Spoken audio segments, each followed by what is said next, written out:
Deep in the bowels of the Vatican lay archival records of everything ever submitted to the Holy See. Among the millions of artifacts in here, there are a few writings that either seek to foretell the fate of the world for the greater good, or ask the faculty as to the meaning of any said events. Perhaps the most baffling of them all is the story of a young boy, a local, who grew up with the ambition to become the greatest chariot racer in the land. He conquered his home territories, then the European stage, before taking on the world. He was a gleaming light and a talent for the future. A lot of people believed in him, but then it all came to naught. Those hopes and dreams fizzled out and whittled away and left the world with a question that continues to mystify experts the world over.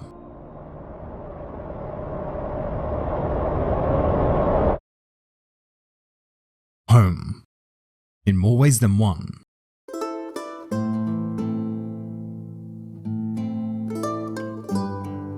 That's how you could describe Italy in this story anyway. See, ask anybody what sport they think Italy is home to, and they might think of this. Which, I guess that's kind of fair, but something that this country truly does serve as the gathering place for is go-karting. And no, I'm not talking about those rental ones that get destroyed in stag do's. I'm talking about the first step in the motor racing ladder. For any aspiring racing driver, this is where you hone your craft. Whether we're talking about racetracks, teams, or fights, this is where you're going to find the creme de la creme. Above all that, the drivers here are potent, and at the turn of the new millennium, another driver would pledge his allegiance to the sport. A young kid who liked the idea of acquiring speed without need for a syringe, whose name the world would soon come to know, Antonio Giovinazzi. Or simply Gio, for those who fear syllables. He worked his way through the ranks until 2006, when he started winning multiple championships throughout Italy. His progression onto the European and world karting scene wasn't met with immediate success, but in 2010 and 2011, he would win the WSK Master Series and place third in the CIK FIA World Cup. Yes, I do admit, it's hardly the most amazing karting career ever. He wasn't exactly Max Verstappen with his 11 million championships and OP engines, but hey,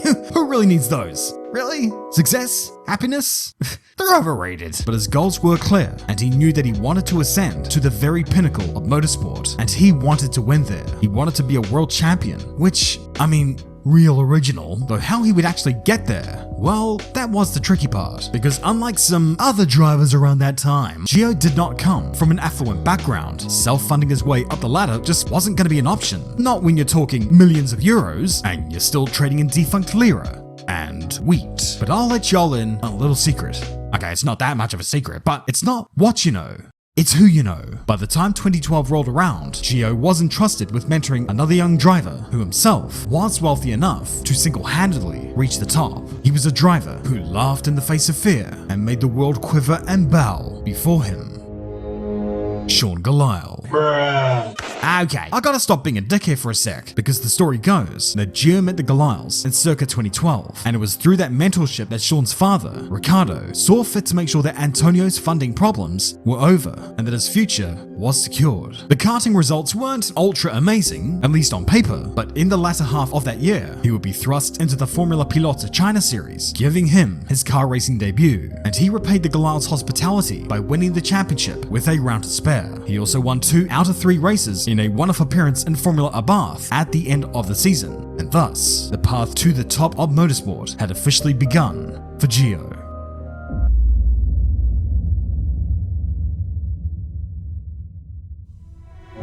The Galliles would continue to support Gio heading into 2013, where he would be running a dual program in the European and British Formula 3 championships, and thus began a delicate juggling act, help coach Sean to get better and win races, after all, blessed are those who are less talented, whilst also furthering his own agenda of winning titles and ascending the ladder. In the British Championship, Gio would take a couple of wins to eventually finish second in the championship and ahead of both of his teammates. And yeah, outpacing Sean Gallile and Tatiana Calderon, well done. That's like beating Peter Dinklage in a tip-off. Who are you trying to impress? Have there been worse drivers? Without a doubt. Am I being too harsh? But defeating your teammates is the only real measure that you've got in this game, and he would do the same thing in the European Championship with Double R Racing, although that was the only good thing to come of that season, because the rest of it Yikes. He only finished in the points a handful of times, ultimately placing a lowly 17th in the overall standings. It seems like a disaster, and that's because it was. But considering the 31 points that he scored were essentially the only points that Double R had ever scored in their entire time in European F3, that's gotta say something. What it said to Ricardo Galal was that they needed to switch teams, and so they went over to Carlin for 2014, a damn good team, and it showed, with Gio taking wins at the Red Bull Ring and the Nürburgring to finish 6th overall in the driver standings. A third year in the same championship nowadays is looked down upon with some shame for whatever reason, but up until a few years ago, it was just kinda sorta the way things were. There was no stigma attached, just progress at your own pace, especially given the depth that this championship had. Like, seriously, you look back upon some of these grids and you just have to appreciate the talent.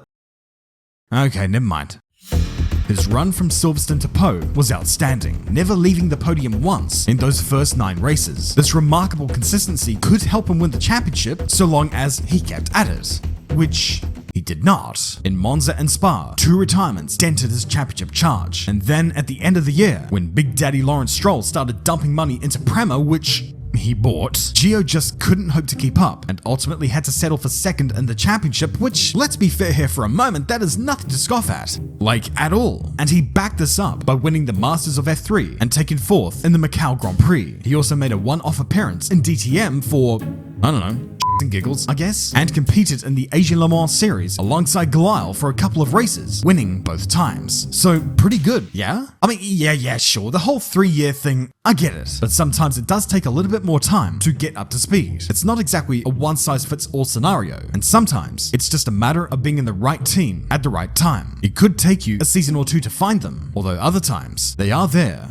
from day one. For 2016, Gio would make the move up to the GP2 series, what is now known as Formula 2, the final step before Formula 1. And here, he would rejoin Galal on the grid after a year apart, although in the first round of Barcelona, the reunion got a little bit too comfortable, playing havoc with each other's no claims bonus. Matter of fact, those first 2 rounds for Gio were pretty rancid, no points scored, while teammate and Red Bull prospect Pierre Gasly had scored 33 already, and the championship leaders were on 49 and 48, respectively. Losing this much ground early on was bound to come back to haunt him. He needed to respond in the midst of this midness. In Azerbaijan, he negotiated the chaos and wanted destruction to take pole position and win both races. He also clinched the fastest lap in the sprint race, meaning he had gone from the bottom of the standings to 3rd immediately and ahead of Gasly. Although only for a moment, Gasly went on to win a myriad of sprint races, while Gio struggled to grapple with the task of consistency. It wasn't until the sprint race at Spa where he would grab his next race victory. Pure dumb luck at Monza gave him a feature race win, and after a couple more podiums over the next few races, Gio went into the final round at Abu Dhabi with a 9-point lead in the standings over Gasly. So now that I've said that, narrative logic dictates that he would end up losing everything at the very end. Well, actually, this time, yeah, he did. Gasly took pole position and a feature race win, and both these things were enough to take the championship away from Gio. As Gasly hoisted the trophy high at the end of the dais, Giovinazzi was left to rue what could have been had he not engaged with gymnastics with Galal in round 1, or had his starts been better, or if not for those other mistakes that he had done throughout that year.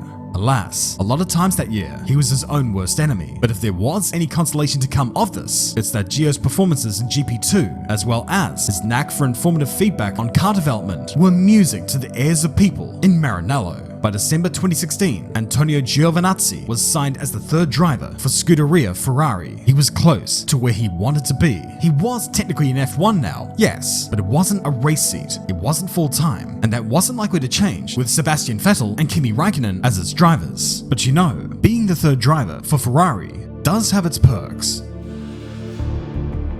At the 2017 Race of Champions in Miami, Sauber F1 driver Pascal Wehrlein had taken immense trouble to mount Felipe Massa's car and sent him into a barrel roll. The blood-curdling sight of them whizzing through the air was tempered by news that they had emerged from the wreck unharmed. Or so it seemed. In the days after this, it was revealed that Wehrlein wasn't feeling too swell after the fact and was not going to be able to compete in preseason testing for Sauber. Given the ties to Ferrari, Gio was deputized to fill the void, and when Wehrlein still wasn't declared fit for the opening race in Australia, Gio would get his chance to shine. and shine he would. I mean, sure, he wouldn't outqualify his teammate Marcus Ericsson, but his performance was generally lauded due to the late nature of his entry. He would remain in the car for the next round in Shanghai, and people were wondering how he would fare given his impressive first weekend. Very soon, we got our answer.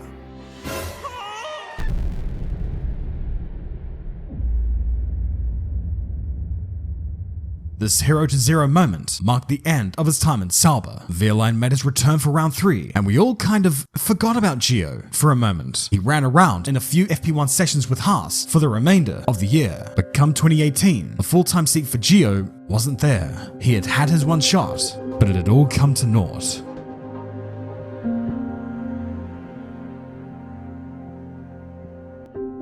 He continued to perform testing duties for Ferrari that year and was given a shot at the 24-hour of Le Mans in the GTE class. As it would turn out, that would be the only time that he would race that year, but behind the scenes, there were efforts at play to get him back onto the Formula 1 grid for 2019. Being a Ferrari-affiliated driver, he was hoping that one of the customer teams of Ferrari were prepared to take him on in lieu of a discount on engines. This had already been accomplished in the past, such as with Charles Leclerc at Sauber in 2018. After his meteoric rise that warranted an immediate promotion to Ferrari, that left a vacancy for 2019, and Ferrari, even though it wasn't their team, already had a replacement in mind, and it would happen. And eventually, at the end of the year, it was official.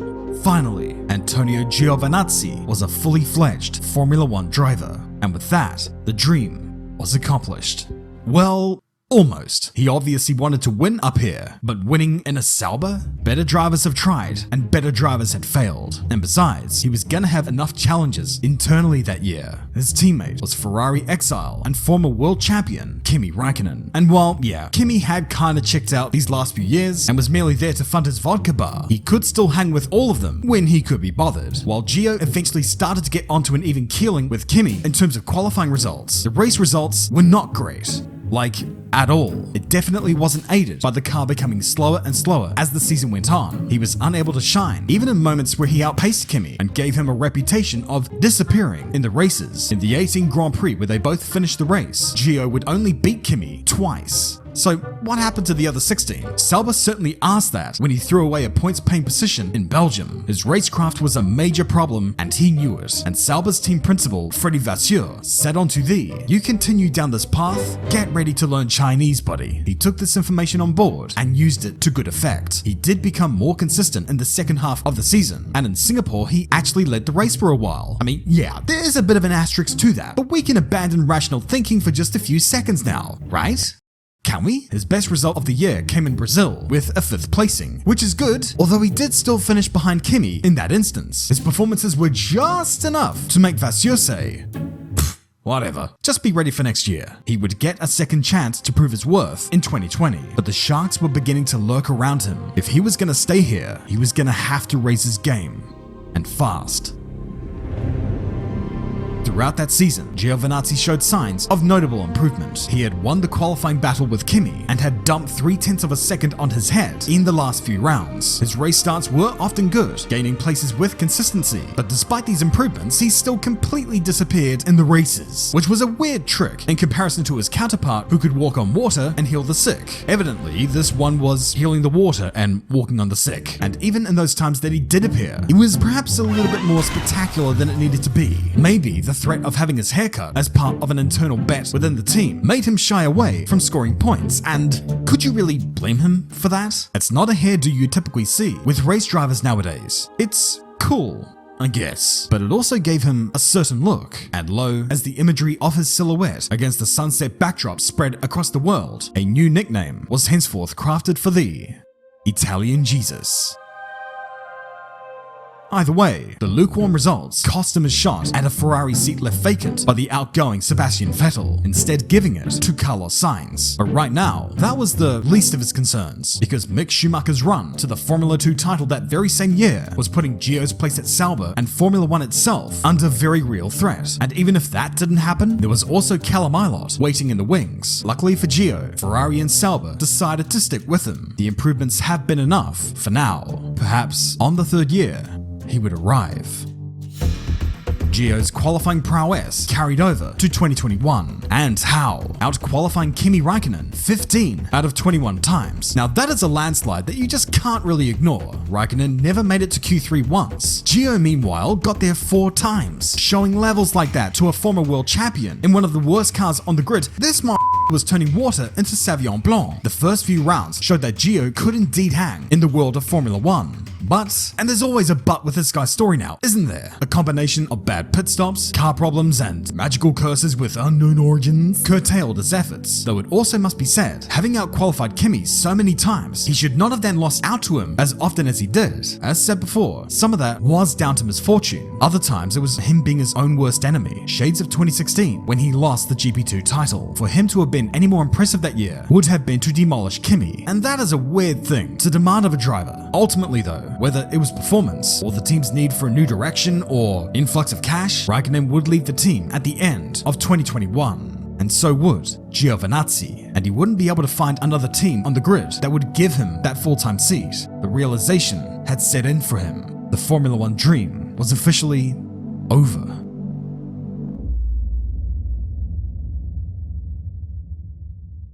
So what did happen to him?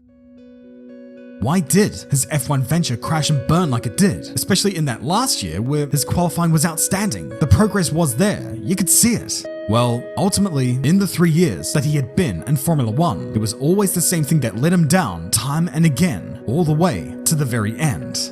Racecraft. And whether that was ultimately what led him to be cut loose from Sauber, even in his last year in the game, he would still disappear into the chasm of nothingness once that green flag dropped. That's something that needed to have been stopped by then, and the fact was, he didn't. An unfortunate end. After all the promise that he had shown, he was no longer racing in the World Championships. He could no longer aim to be a world champion, for he was no longer at the peak of motorsport.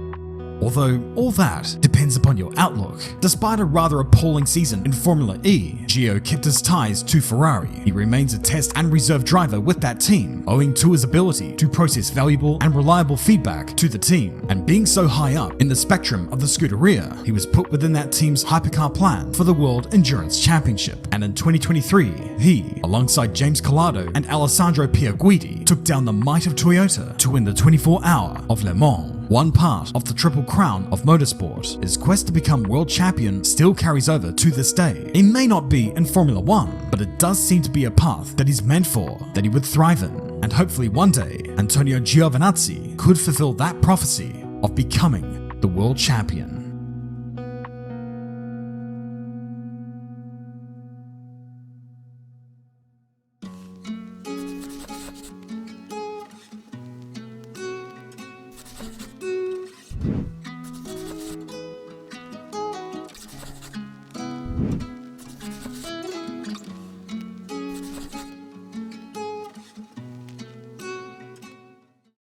Jesus is here!